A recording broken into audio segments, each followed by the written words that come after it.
खानदेशी लग्नात लगीन घाई लग्न तारखेच्या 8 दिवस आधीपासूनच सुरू होते. सुरुवातीला पित्रांना मान दिला जातो. ज्या घरी लग्न आहे तिथे आधी पित्तर व सवाष्ण जेव घातली जातात.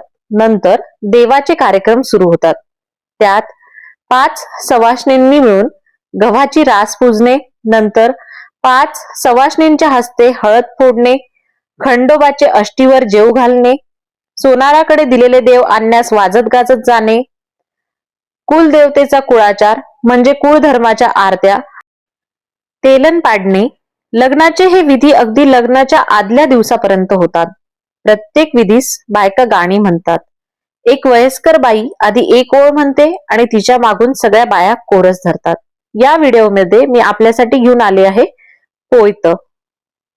गंगा जमुना दोणी खेते, गंगा जमुना दोणी खेते, तटे काय देव पोयाना रोपे, तटे काय देव पोयाना रोपे, तटे काय सीताबाई खाते, तटे काय सीताबाई खाते, तटे काय कापूस ना बेटे, तटे काय कापूस ना बेटे, इसनू किसनू कांड्या भरे, इसनू किसनू कांड्या भरे, राय रुक्मणी पोयत करे, राय रुक्मणी पोयत करे, तठल पोयत कोणले आन, तठल पोयत कोणले आन, तठल पोयत ज्ञानेशले आन, तठल पोयत ज्ञानेशले आन, नवरदेवना बाप घोडे उना, नवरदेवना बाप घोडे उना, बाशिंग मोती जडे उना, बाशिंग मोती जडे उना, वाजा गे रथ उना, वाजा गे रथ उना, मोती पहे रथ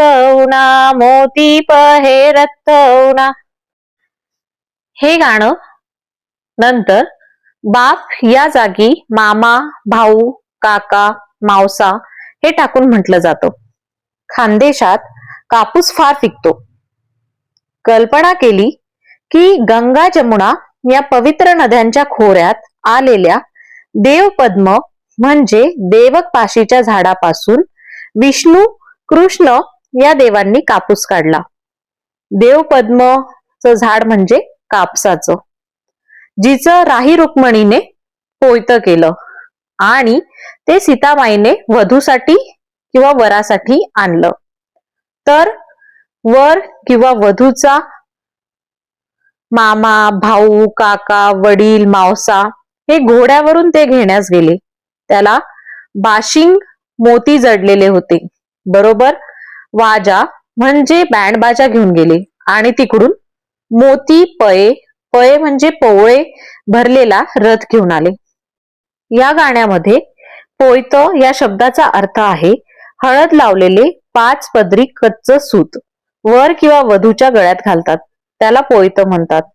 वर वधूला भोवती रांगोळ्या काढलेल्या पाटावर बसवतात. पाटावरच्या 4ही कोपऱ्यात तांब्याचे किंवा पितळाचे तांबे ठेवलेले असतात. या 4ही तांब्यांच्या भोवतालून 5 पदरी कच्च सूत गुंडाळले जाते. नंतर हे गाणे म्हणत ते सूत काढून घेतात.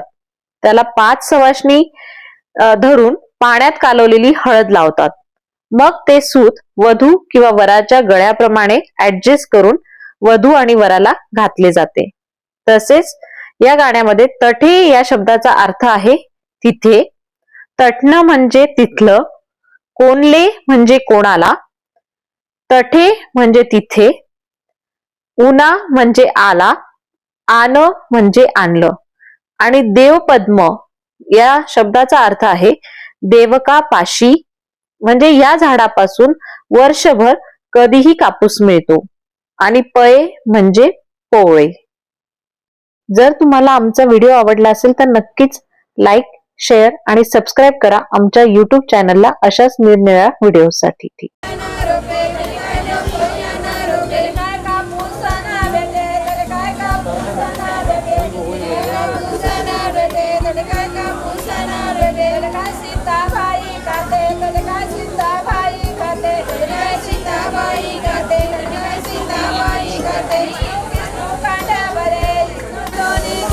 गंगा जमुना दोनी खेते, गंगा जमुना दोनी खेते, तटका जो पोयाना रोपे, तटका जो पोयाना रोपे, तटका